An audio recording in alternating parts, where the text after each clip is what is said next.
the specification of MCB or MCCB, miniature circuit breaker and molded case circuit breaker. You will find these basic specifications for the circuit breaker on it or on its nameplate. This information is very important to select an appropriate circuit breaker for our circuit. So let's see. First, what type of circuit breaker is this? It may be B type or C type or D type also. Now, coming to these alphabets B, C or D, what does they represent? You have given this table also in your notes. See, B type of MCB or MCCB is the circuit breaker which trip the circuit when 3 to 5 times of the rated current flows through it. It is an overload condition because there only 3 to 5 times of the rated current flows through it. Okay, and this type of circuit breaker is suitable for resistive load, so it is more suitable for domestic applications because there we have lighting load and resistive load mostly. So this B type circuit breaker is most suitable for domestic applications. Basically, we use these types of circuit breaker for cable protection. B type circuit breaker is more suitable for domestic applications, and basically we use these types of circuit breaker for cable protection. Next we have C type. This circuit breaker has tripping range between 5 to 10 times of the rated current. That is, when the overcurrent between 5 to 10 times of the rated current flows through it, then it trips the circuit from supply. And this circuit breaker is more suitable for inductive load applications. So you will find this type of circuit breakers in commercial and industrial applications, like as motor which have medium starting current. Okay. Next, D type circuit breaker. Basically, it is used for highly inductive loads. Such as welding machines, heavy pumps or motor. I am not talking about the simple motor here. I am talking about the large winding motors.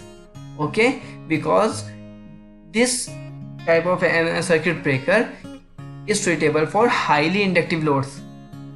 Okay, since it has the tripping range between 10 to 20 times of the rated current, but here 10 is excluded from this range.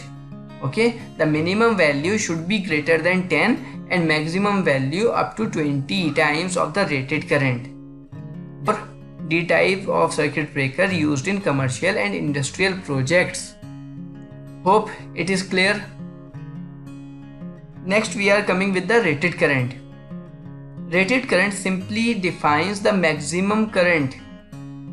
It defines the maximum current the circuit breaker can carry without tripping. Suppose we have 20 amperes of a MCB installed in a circuit. So my MCB will not trip up to 20 amperes of current flows through it. When my 20 amperes of the current or less than 20 ampere of the current will pass through, can easily pass through the circuit breaker, it will not trip. But if my line current exceeds 20 amperes, then my circuit breaker will trip the circuit. Okay. Next we have rated voltage. It is also the rated voltage for the continuous operation of circuit breaker. It is normally same as the system voltage, that is 230 volts for single phase or 415 volts for 3 phase, you can say. Again we have rated frequency. It is also the frequency for normal operation of circuit breaker, such as 50 Hz or 60 Hz. It should be mentioned on circuit breaker. After the frequency we have number of poles. Okay, we have different types of circuit breakers based on number of poles. First one is single pole. What is single pole? Simply it is written as SP. Here switching in this single pole, switching and protection is provided only for one phase. You can see in this picture, generally without neutral. there we have not any protection or switching mechanism for only for one phase, as we have seen in this picture. Next, SPN, single pole neutral. Here we are providing switching and protection, two mechanisms, switching and protection only for single phase, but providing only switching for neutral without any protection. For neutral, it will act as a switch only without any protection. Again, DP, double pole, for both phase. Here both conductors, phase and neutral conductors are provided with switching and protection. Okay, SP single pole, SPN single pole neutral, and DP double pole are used for single phase system. Okay, then we have TP triple pole, that is protection and switching provided for only three phase conductors. Three phase conductors means R phase, Y phase and B phase, without any switching or protection mechanism for neutral. Next, TPN triple pole neutral, protection and switching provided only for phase conductors, but only switching is provided for neutral, so you can switch on or off manually, but there is not any protection against overload or short circuit for neutral. Okay, again FP 4 pole. Here protection and switching are provided for phase conductors RYB, all three phase conductors, as well as for neutral. Okay, we are providing protection and switching for all phases as well as for neutral. Next specification we have short circuit breaking capacity. This is the highest fault current that the circuit breaker can handle without being permanently damaged. Suppose you have given 2 kiloamperes of short circuit breaking capacity by the manufacturer, then you can reuse the same circuit breaker if the fault current value is less than 2 kiloamperes or equal to 2 kiloamperes. But if the fault current level exceeds the 2 kiloampere, like as 3 kiloamperes, then you cannot able to reuse the same circuit breaker. You have to replace with new one.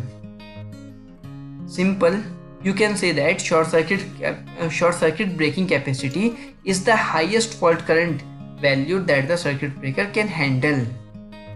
Okay. Next, rated insulation voltage. This is the voltage at which circuit breaker is tested under laboratory conditions. You can say that the rated operating voltage will not cause a dielectric strength failure in the circuit breaker. So the rated insulation voltage must be higher than the rated operating voltage.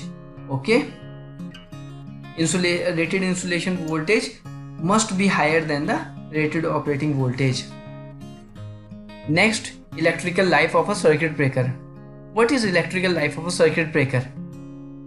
This is the maximum number of times the circuit breaker can trip. Generally, it is the number of switching operations of circuit breaker under faulty condition. Just for an example, you can understand it as, suppose you have given 1000 operations electrical life of a circuit breaker. It means that your circuit breaker is capable to trip the circuit under faulty condition efficiently. Okay, after this 1000 operations, your circuit breaker will lose efficiency. Clear? It is clear. And what is mechanical life? Mechanical life, you can understand it as, it is the maximum number of times the circuit breaker can be operated manually, that is switching on, switching off manually. So this is the mechanical life of circuit breaker. Next is terminal capacity. Basically, it is the size of terminal hole. You can see in this picture, this is the terminal hole, that is up to which size of conductor we can insert in it, like 16 square mm or 25 square mm. Okay. Last is the installation position. It is the installation position of circuit breaker. It may be horizontal or vertical. Okay, so this is all about our circuit breaker. Hope it is very much clear for everyone. So if you have any query or any doubt with respect to our course, then please write to me. So after the theoretical part, we have calculation part. So move to next.